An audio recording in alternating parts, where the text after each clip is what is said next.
कूनो में चीतों की मौत लगातार हो रही है। पिछले 2 महीने में 6 की मौत हो चुकी है। अब शावक सिर्फ एक ही बचा है, जिसे बचाना अब सबसे बड़ी चुनौती है। हालांकि बड़े चीतों को बचाना भी एक बड़ा टास्क है। क्यों और कैसे, इस पूरी रिपोर्ट में आप देखिए।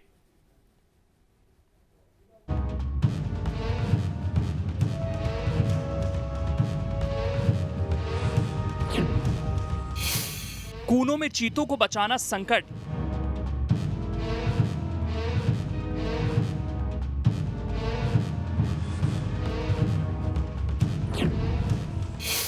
क्या आगाह कर रहे हैं एक्सपर्ट?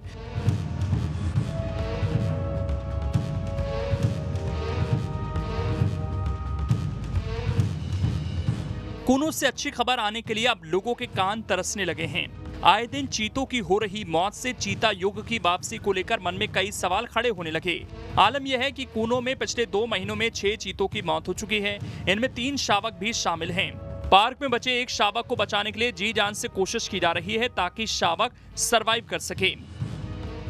देखिए, ये तो चीता की मौत तो ऐसे जो अंतर्राज्यीय या अंतर्राष्ट्रीय जो ट्रांसलोकेशन होते हैं, इसमें ये संभावित है और ये अपेक्षित है। बेसिकली जो हमारा चीता एक्शन प्लान है उसमें भी ये कहा गया है कि इसमें 50% तक मोर्टेलिटी 1 वर्ष में हो सकती है आपको। तो मतलब मुझे नहीं लगता कि हमें कोई बहुत अलार्मिस्ट होना चाहिए या हमें खतरे की घंटी बजानी चाहिए इसमें। ये इट्स नेचुरल। ऐसे जो ट्रांसलोकेशन होते हैं उनमें ये संभावित होता है। कूनो प्रबंधन की दलील है कि भीषण गर्मी से शावकों की मौत हुई, लेकिन एक्सपर्ट्स बताते हैं जहां चीते हैं वहां बाड़ लगाने की जरूरत है। बिना बाड़ वाले अभयारण्य में चीतों को बचाना मुश्किल होता है। अभयारण्य के चारों ओर बाड़ लगाने की दरकार है। बाड़ नहीं लगे तो चीतों का सर्वाइवल मुश्किल है। मध्य प्रदेश में कूनो नेशनल पार्क में चीता प्रोजेक्ट के तहत जो चीते लाए गए हैं वो इस वक्त कठिनाई के दौर से गुजर रहे हैं। करीब 6 चीतों की मौत हो चुकी है। यह गंभीर विषय है और हम सरकार से उम्मीद करते हैं कि वह जो जिम्मेदार अधिकारी हैं, जो कूनो में पोस्टेड हैं, जो भोपाल में पोस्टेड हैं, MP वाइल्ड लाइफ में, उनकी जिम्मेदारी तय करें।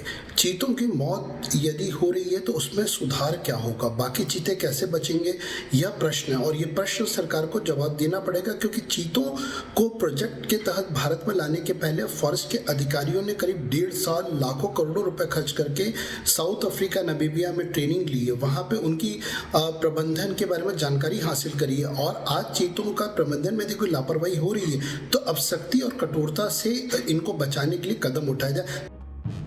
अब सबसे बड़ी चुनौती बाकी के चीतों को बचाने की है, क्योंकि इस बात से इनकार नहीं किया जा सकता कि कूनो में जगह की कमी है। इतने चीतों को रखना ठीक नहीं, क्योंकि कूनो का एरिया 750 वर्ग किलोमीटर है। एक चीते को 100 वर्ग किलोमीटर की जरूरत होती है। 20 चीतों के लिए कम से कम 2000 वर्ग किलोमीटर एरिया जरूरी है। नर मादा चीते दूर जाएंगे तो दूसरे जानवरों से संघर्ष होगा। इससे चीतों की जान को खतरा हो सकता है। इसकी तस्दीक भी इसलिए होती है क्योंकि आए दिन चीते कूनो से बाहर निकल रहे हैं। कूनो में चीतों के संरक्षण में कई चुनौतियां हैं। जैसे 75 साल बाद चीता युग की वापसी हुई, यहाँ के वातावरण में एडजस्ट करना चुनौती है। विदेशी चीतों के हाव भाव से एक्सपर्ट कम वाकिफ हैं। सुस्ती या सक्रियता का सटीक आकलन बड़ा टास्क है। अगर इन बातों की अनदेखी हुई तो चीतों के संरक्षण में दिक्कत आ सकती है। मध्य प्रदेश के कूनो नेशनल पार्क में एक के बाद एक चीतों की मौत हो रही है। पहले 3 चीतों की मौत होती है और फिर 3 शावकों की। ये कहीं ना कहीं अब चुनौतियों से भरा है वन विभाग के लिए, क्योंकि जिस प्रकार से हमने देखा था कि मॉनिटरिंग यहाँ पर की जा रही है, लगातार ये देखा जा रहा है कि चीते स्वस्थ हैं या नहीं। बावजूद उसके यहाँ पर चीतों की मौत होना अपने आप में कई सवाल खड़े कर रहा है। देखना होगा कि आने वाले समय में जो बचे हुए चीते हैं वो अच्छे से अपनी ज़िंदगी को वहन कर सके, इसके लिए क्या प्रयास किए जाते हैं। वीडियो जर्नलिस्ट प्रदीप के साथ जितेंद्र शर्मा, न्यूज़ स्टेट, भोपाल। खबर तो यह है कि चीतों का सर्वाइवल रेट बेहद कम होता है। चीतों के लिए यहाँ का वातावरण बिल्कुल अलग है, इसलिए भी चीतों को बचाने में दिक्कत हो रही है।